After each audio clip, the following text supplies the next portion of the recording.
మీరు ఎప్పుడైనా ఇలా ఆలోచించారా? ఎందుకు ఈ తల్లి గర్భంలోనే పుట్టాను? ఎందుకు ఈ నాన్నే నా జీవితంలో ఉన్నారు? ఎందుకు ఈ అన్నదమ్ములు, ఈ అక్క చెల్లెళ్ళు?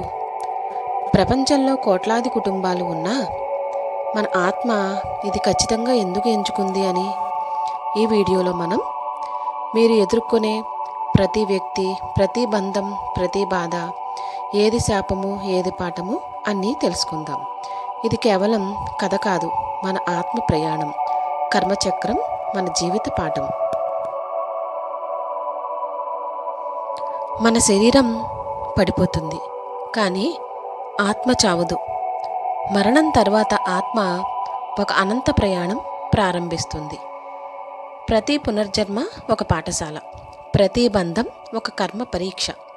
ప్రవేశించే ముందు ఆత్మ అడుగుతుంది, ఎక్కడ పుడితే నా పూర్వజన్మ కర్మ పూర్తవుతుంది అని. అందుకే అదే తల్లి, అదే కుటుంబం. ఎక్కడ పుడితే నా ఆత్మకు అవసరమైన పాఠం, ప్రేమ, బాధ, క్షమ అన్నీ ఒకేసారి లభిస్తాయి అని ఎదురు చూస్తుంది.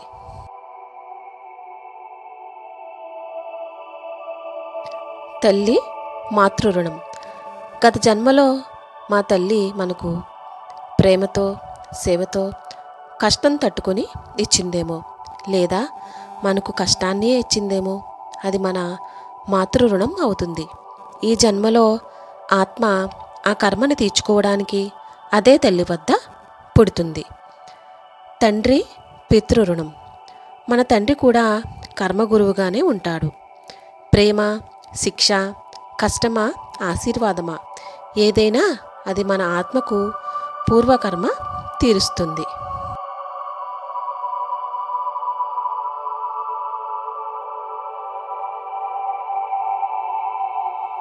ఇంట్లో శత్రువులు, బంధువులు. మీరు దీన్ని గమనించారా? బయట వాళ్ళకంటే ఇంట్లో వాళ్ళే ఎక్కువగా బాధిస్తారు. దానికి కారణం అది శత్రువుగా కనిపించిన కర్మ గురువులు. పురాణాలు చెబుతున్నాయి, శత్రువుగా కాదు, బంధువుగా వచ్చి మన ఆత్మకు పాఠం నేర్పుతాడు అని. అందుకే చిన్న గొడవలు, మాటల యుద్ధాలు అన్నీ కూడా మన కర్మ పరిష్కార దశలు. ఒకే తల్లి వద్ద పునర్జన్మ ఎందుకు? ఆత్మకి తెలుసు ఎక్కడ పుడితే నా పూర్వకర్మ పూర్తవుతుంది అని. కాబట్టి కొందరికి ప్రేమలేని తల్లి, కొందరికి కఠినమైన తల్లి, కొందరికి సానుకూలత కలిగిన తల్లి, అన్ని పాఠాలు ఆ తల్లి వద్దే లభిస్తాయి. ప్రతి ఒక్క బంధం ఆత్మలోని ప్రేమ, క్షమ, దయ పాఠం. మళ్ళీ అదే కుటుంబం. కొన్ని ఆత్మలు ఒకే కుటుంబంలో తన పూర్వకర్మ పూర్తయ్యే వరకు పునర్జన్మలు తీసుకుంటూనే ఉంటాయి. తల్లి, తండ్రి, సోదరులు వారందరూ పాఠాలు నేర్పుతారు. ఒకే వ్యక్తి పునర్జన్మలో మిత్రుడుగా, శత్రువుగా, ప్రేమికుడుగా, గురువుగా సమయానికి సరిపడే పాఠం నేర్పిస్తారు. మనం ఈ సత్యాన్ని తెలుసుకున్నాక తల్లిదండ్రులపై దేశం తగ్గాలి, కుటుంబ సభ్యులపై క్షమ ఉండాలి. ప్రతి బంధాన్ని బంధంగా కాకుండా పాఠంగా చూడాలి. ఎందుకంటే వాళ్ళు మన శత్రువులు కాదు, మన కర్మ గురువులు.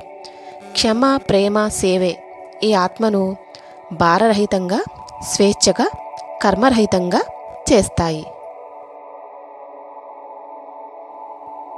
మీ కుటుంబం మీరు పుట్టిన స్థలం, అది శాపం కాదు, పాఠశాల. మీరు ప్రేమ, క్షమ, దయతో జీవిస్తే అదే మోక్షానికి మొదటి మెట్టు అవుతుంది.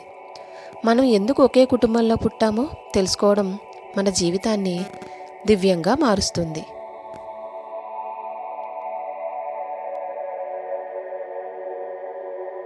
వీడియో నచ్చితే లైక్ చేయండి, మీ అభిప్రాయాన్ని కామెంట్లో రాయండి. ఇలాంటి మరిన్ని పురాణ ఆధ్యాత్మిక కథల కోసం మన ఛానల్ని సబ్స్క్రైబ్ చేసుకోండి. స్వస్తి.